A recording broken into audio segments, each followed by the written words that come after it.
मधल्या वेळेत खाण्यासाठी किंवा सकाळच्या नाश्त्यासाठी काहीतरी चटपटीत बनवायचं आहे तर गव्हाच्या पिठापासून आणि बटाट्यापासून तुम्ही या स्टिक बनवू शकता बरं। ह्या एकदम कुरकुरीत होतात आणि अतिशय चटपटीत लागतात खायला। बनवायलाही खूप सोपे आहे, म्हणजे अगदी 10 ते 15 मिनिटातच आपण ह्या स्टिक तयार करू शकतो। बऱ्याचदा मुलांना काहीतरी चटपटीत खाण्याची इच्छा असते आणि आपल्याला काय बनवावं सुचत नाही, तेव्हा ही रेसिपी तुम्ही नक्की ट्राय करू शकता बरं, खूप छान होते। तर लगेच आपण रेसिपी पाहूया। त्या अगोदर एक छोटीशी विनंती आहे, रेसिपी पूर्ण बघा आणि व्हिडिओ जर आवडला तर प्लीज व्हिडिओला लाईक आणि शेअर करा। लगेच रेसिपीला सुरुवात करूया। तर या स्टिक बनवण्यासाठी मी 1 कप गव्हाचे पीठ घेतलेलं आहे। आता या स्टिक छान कुरकुरीत होण्यासाठी 1 कप मैदा देखील घेतलेला आहे, पण तुम्ही फक्त गव्हाच्या पिठापासून किंवा फक्त मैद्यापासून देखील हे स्टिक बनवू शकता। आता ह्या स्टिक खायला छान चवदार लागण्यासाठी आपल्याला यात 1/4 चमचा मीठ घालायचं आहे, अर्धा चमचा ओवा घालायचा आहे। मीठ आणि ओवा या पिठामध्ये आता व्यवस्थित मिक्स करून घ्यायचं आहे। त्यानंतर आता 3/4 कप पाणी घेतलेलं आहे मी, आणि आता यात थोडं थोडं पाणी घालून मध्यम कन्सिस्टन्सीमध्ये हे पीठ मळून घेते मी।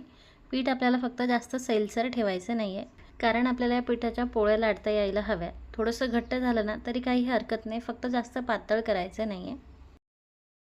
पीठ असं व्यवस्थित मळून घेतलेलं आहे मी, कन्सिस्टन्सी तुम्ही पाहू शकाल। आता यावरती झाकण ठेवून हे 5 मिनिट रेस्टसाठी ठेवते आहे। इकडे आता अर्धा किलो बटाटे उकडवून त्याचे साल काढून घेतलेले आहे मी। बटाटे आता आपल्याला असे किसणीने किसून घ्यायचे आहे। बटाटे हाताने कुस्करून घेतले की यात छोटे मोठे तुकडे राहतात, त्यामुळे शक्यतो आपल्याला हे किसणीने किसूनच घ्यायचे आहे। बटाटे असे किसून झाले की आपल्याला आता याला फोडणी द्यायची आहे। तेव्हा लगेच एक कढई गॅसवरती ठेवलेली आहे मी। कढईत आपल्याला 1 ते 1.5 टेबलस्पून तेल घालायचं आहे।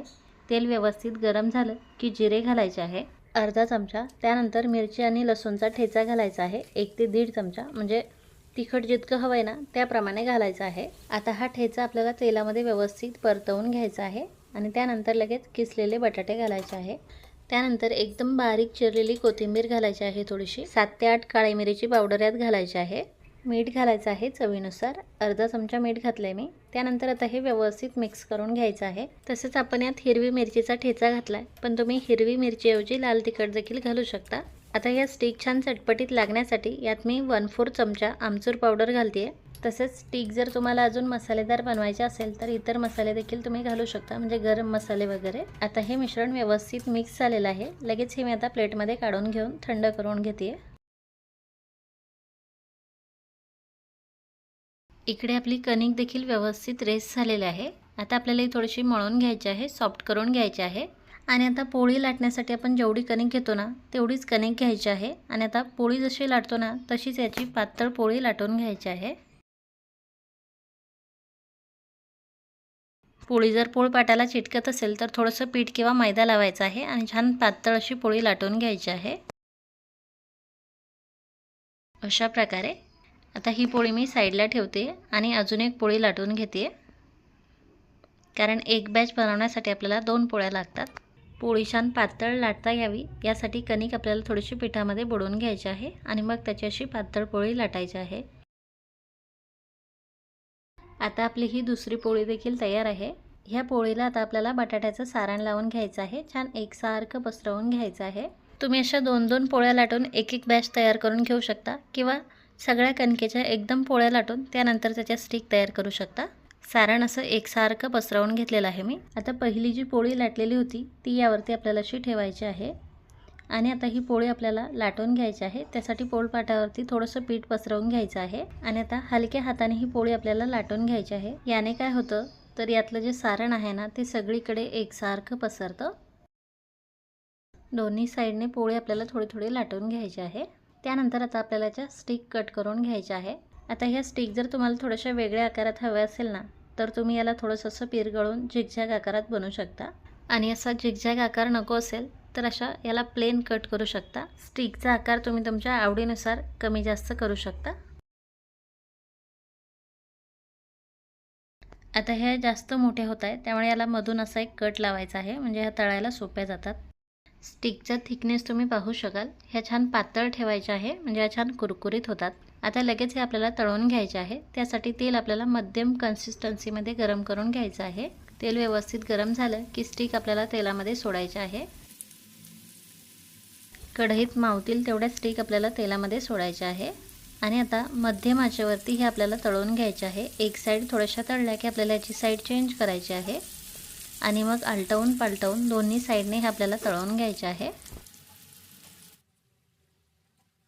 स्टिक व्यवस्थित तळल्या की तेलाचे बुडबुडे असे कमी होतात, तुम्ही पाहू शकाल। आणि याचा रंग देखील आता बदललेला आहे, याला थोडासा डार्क सोनेरी कलर आलेला आहे, तेव्हा लगेच हे आपल्याला काढून घ्यायचे आहे।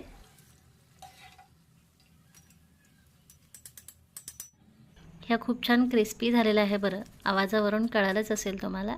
ह्या मी आता प्लेटमध्ये काढून घेते आणि आता अजून एक बॅच मी तुम्हाला तळून दाखवते। पुन्हा आता कढईत मावतील तेवढ्या स्टिक आपल्याला तेलात सोडायचे आहे।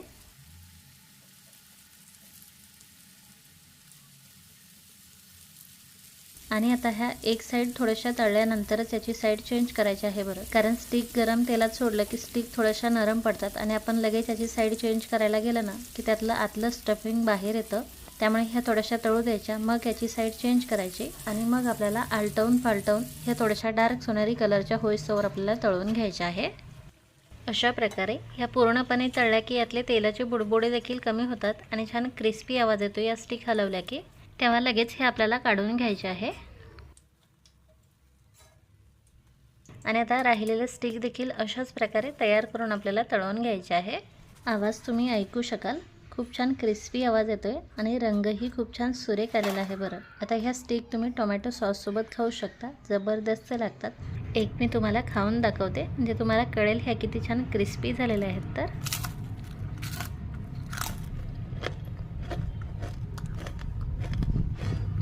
आवाज तर ऐकलाच असेल तुम्ही, किती छान क्रिस्पी झालेले आहेत। तर तसेच खूप छान चटपटीत झालेले आहेत बरं। मला खात्री आहे तुम्हाला आणि तुमच्या मुलांना या स्टिक खूप आवडतील, त्यामुळे नक्की ट्राय करा।